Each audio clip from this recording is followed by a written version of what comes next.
Welcome to the final part of our Halloween tote that we're making. We are going to go over finishing the bag today, but first I want to show you how my outside of my bag turned out after I sewed the handles on, because it's not perfect and sometimes it doesn't end up perfect, but it doesn't mean you have to like unsew or scrap the whole project. There are ways of fixing it, so I'm going to show you what I'm going to do to fix my bag. Okay, so first things first. Up here you can see that the cuff of my bag kind of overwent my the actual bag itself and the fusible here. So what I'm going to do is I'm going to kind of square it up. Generally, you don't necessarily want to have to do this. If I had done my sewing correctly, and if I had pinned correctly, then this wouldn't be happening, but I'm not a perfect person, and a lot of us aren't. So I don't want you to feel like you have to rip up your whole bag if this does happen. The reason why you generally won't want to do this in some cases is you don't want to take away the strength of the stitches you just made. So when I went over the handle there, I was in the clear because the handle's already well sewn in there and I back tacked over it. So it's okay to kind of trim off that edge. And I will say too, trimming this off isn't super necessary because it's gonna get hidden in the bag anyway. So it's not like you have to do this, but it will help me to sew my next step because I want everything lined up. So I'm also gonna cut off this little end that happened. And again, I don't necessarily want to lose the strength of the stitches I just did. So after I cut this off, I can go back and put this under my machine and just resew a couple stitches backward and forward here. Otherwise, I can just leave it because if you read through the pattern, you'll see that you're gonna end up sewing over that again anyway. I'm gonna do the same thing for the next side and then we'll go to our next step. Now that my bag's edges are all trimmed up, we're gonna flip it back over here. We're going to put the halves together, right sides together. So I want everything even so I can sew along here and along here. Now here's a place where I'm definitely going to use some wonder clips or instead of pins, just because there is so much bulk and with the handles in there. You can also fold your handles down a little bit. Like you can kind of do something like that, and you can pin them in place if that helps you. But the main thing is just make sure your handles don't get caught in the sewing. And we're not going to be sewing across the top here because now that you have your handles, you can kind of visualize this is going to be the top of your bag. So this is going to need to remain open. So we're just sewing along the sides. Well, I couldn't find any of my clips, so I ended up just pinning. But what I did was I pulled the handles up out of the way. So the handles are out of the bag, there's less bulk, and now I can just pin along the sides, and I'm gonna sew. You can sew a little bit over 1/4 inch, and that'll make sure you get all of this bag in there and the lining. You do just wanna make sure both your sides are lined up before you sew. So we're gonna sew both of those sides now.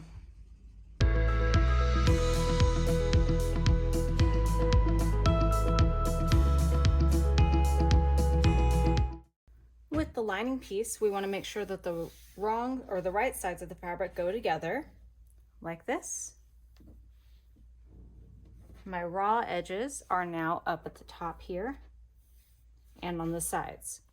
So in order to make those one cohesive piece that will line our bag without any holes, we are going to sew up this raw edge and we are going to sew up this raw edge. However, on this side, we are going to leave about a 5-inch gap right here because we'll need to use that later. So when I sew this side, I'm going to sew down and then back stitch here, skip this space, and then I'm going to sew here, again, do a back stitch and sew all the way to the end.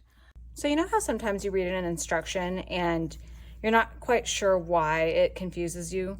This was one of those instructions for me, so I'm going to go through it with you. After we've sewn our lining together, we have one side all the way sewn down, and then we have another side that's sewn a little bit, has a break, and then sewn again here.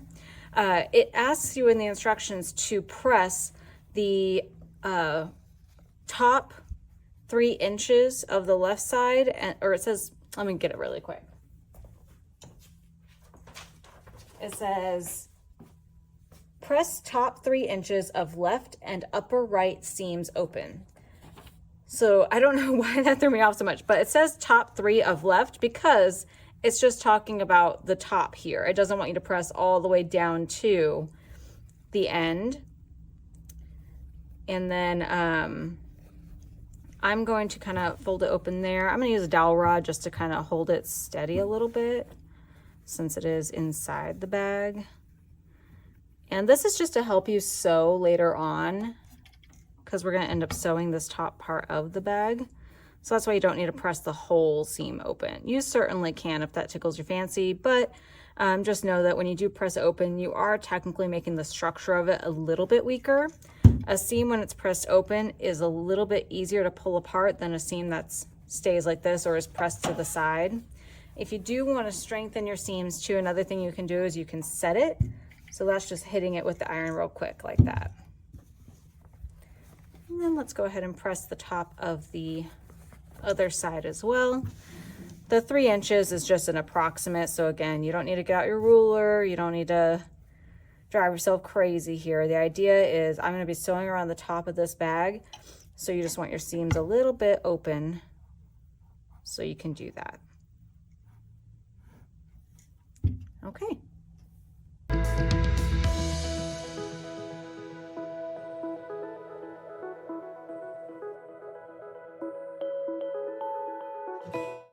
The other thing you'll want to do before we move on to the next step is you're going to want to trim these corners here. Now you want to be careful not to cut your seam, but this will help you to turn out the bag later. So I'm just going to trim it just a little bit like that. We're going to do the same on the other side, just a little bit. Okay. And now we're going to leave the outer bag like this. I am going to tuck in the handles though.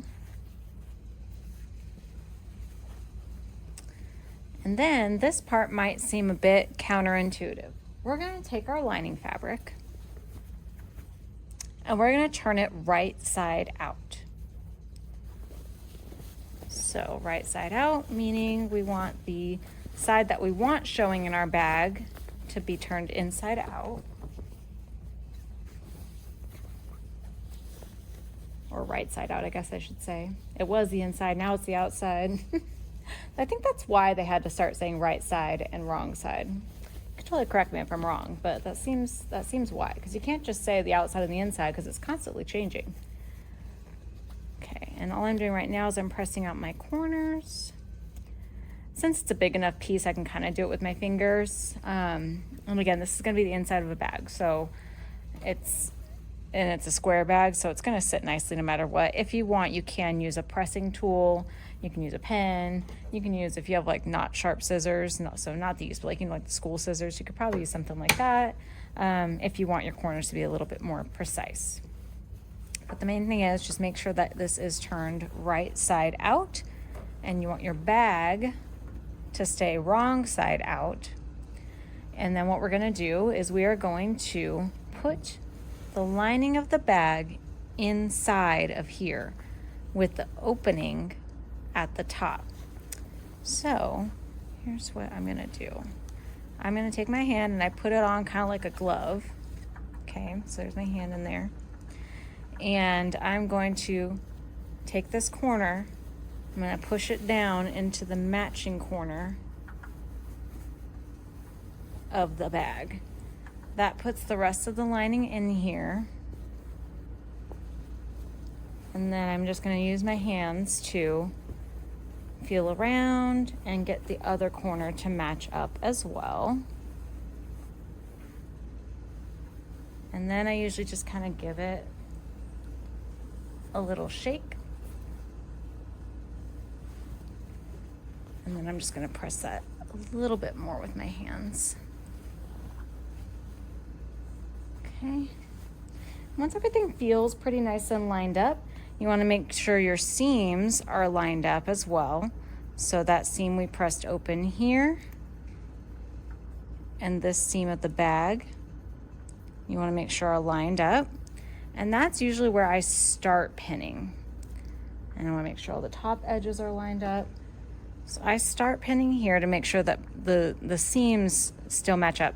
That's the only part that could make the bag look wrong or not turn out right, as if that seam ends up getting way out of line. If it's a little off, it's not going to hurt anybody, but if it's way off, then you'll notice. But and when you flip it, you'll see a very clear seam running through the bag. This way it kind of hides everything. So then I'm going to go ahead and I'm going to pin. I'm going to kind of hold it as I go without having any gaps. So if I pin, I'm not going to hold it like this and pin. I want to make sure this is very nicely lined up with the top and it all feels like it's filling in. And we're just going to gently pin through the top here. The goal is we're going to be able to sew all around this top edge of the bag. So I'm going to continue pinning. I'll show you what it looks like when I'm done pinning, and then we'll sew it. Okay, so I have my Frankenstein looking creature here. It's got all of his pins at the top. There's still an opening at the top of the bag. That's the important part too, is making sure you didn't pin your bag closed. And then now what I'm going to do is I'm going to load the bag onto my machine. Now, since this is a bigger bag, I kind of have this option with the tray table. You can take your tray table off though if it allows the bag to get on there easier. Let's move the machine a little closer. So see how there's still an opening of my bag. We don't want to end up sewing that up. I am going to start at one of the seams here.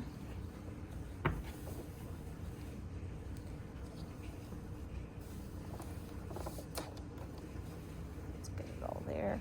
And I'm probably going to sew at about 3/8 of an inch, just so I can make sure I catch everything. I didn't press the outer bag seam, so I'm just going to kind of hold that in place until I get to that spot. And I'm just starting again a couple inches from that seam, 3/8 inch in, and then we are going to start sewing.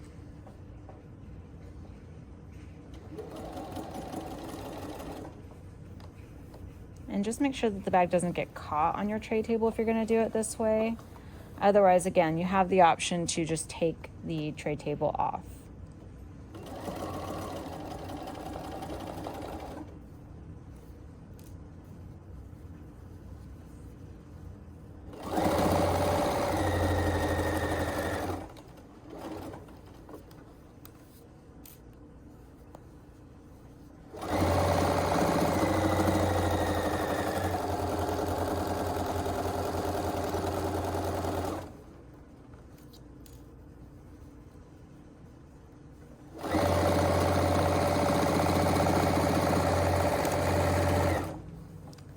Part of the goal is to catch all the seams we did in the beginning, to catch the handles.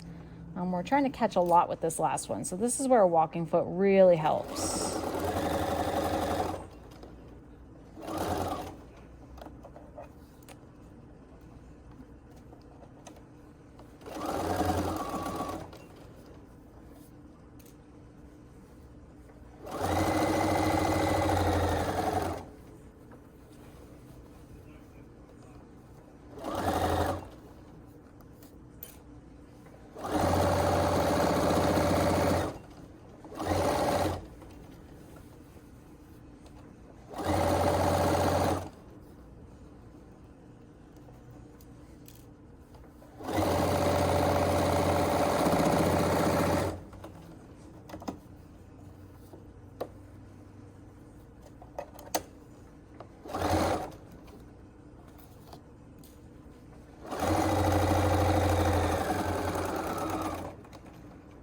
Okay, now that we're back around, I'm just going to do a couple back stitches and lift off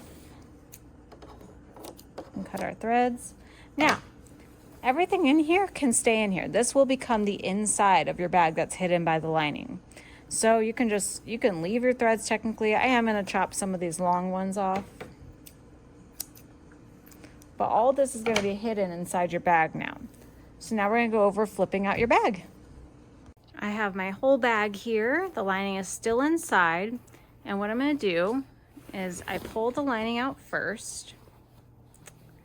And this is why we ended up keeping a hole in the stitching when we did the lining piece. Because now we're going to pull this entire bag through that hole in the lining. Okay, so I can reach in there, and your instinct might be to grab the handles. I wouldn't, because I don't think it's the most efficient way to do it.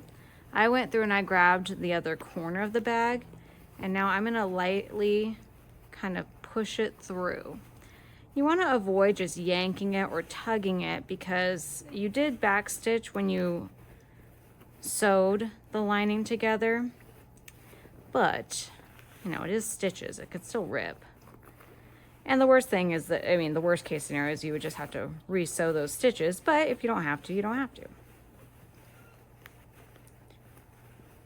See, so I'm just kind of working it through piece by piece until everything is out. There we go. Okay, now another benefit to still having this hole here before you end up sewing it up. Reach in that hole and press out the corners of your bag. And we have nice square corners.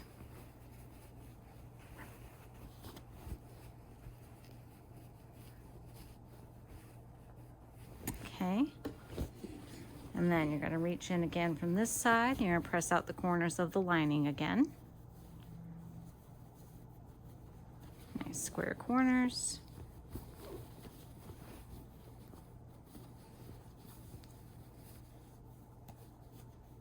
Okay, so now we have 2 more steps and then we're almost done making a bag. So if this is your first bag, congratulations, you're almost there. We are on our final steps.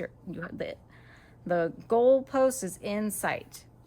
All we're going to do is we are going to sew up this hole. If you're familiar with hand stitching and you like to hand sew, you certainly can. Otherwise, since this is going to be a trick-or-treat tote bag, all I'm going to do is I like to just fold it in here. Kind of make it a false seam by pressing with your fingers. And then I just sew along that edge. Some people don't like the look of that. That's totally fine. I usually use a matching thread and it's not super noticeable because it'll be in there.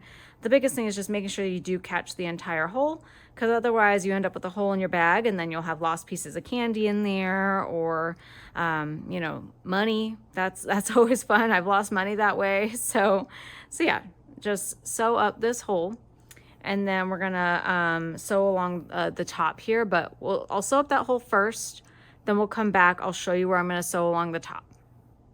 All right, I've sewn my edge closed, and I didn't even bother changing the thread color because I wanted you to see that. And again, it's not, you know, it's not perfect and it's not the most beautiful, but it's also gonna be on the inside of this bag. So unless somebody's shining a flashlight in there, they aren't gonna notice. So what we're gonna do now is we're going to stuff the lining inside the bag,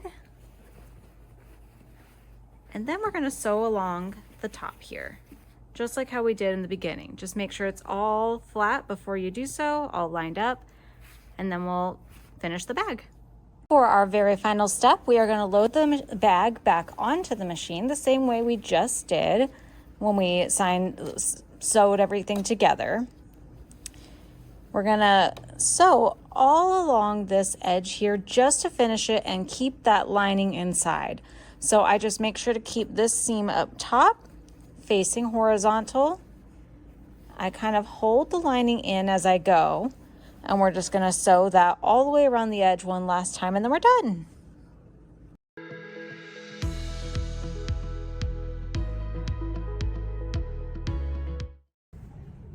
And just like that, we have a Halloween tote bag. How exciting. It's so cute. It's a really nice size. This is perfect for tons of candy. It's also really good as like a book bag, just a grocery bag to take with you. You know, so this is a good tote bag. It's really good for beginners to learn because you learned how to do handles, you learned how to add lining, you learned how to use fusibles. So, and it also teaches you the concept of just turning your bag inside out, which I think is really important if you are trying to get into making bags. So I really appreciate you joining me for making this Halloween tote bag. I hope that you get to make lots this year. And please leave us some comments on things you'd like to see in future videos, things that you feel like we could have improved on, anything really. We're open to it, you know. We're just a local quilt shop in Mesa, Arizona, and we love being able to teach you things when we can. So this is our Halloween tote bag, and let us know if you have any questions.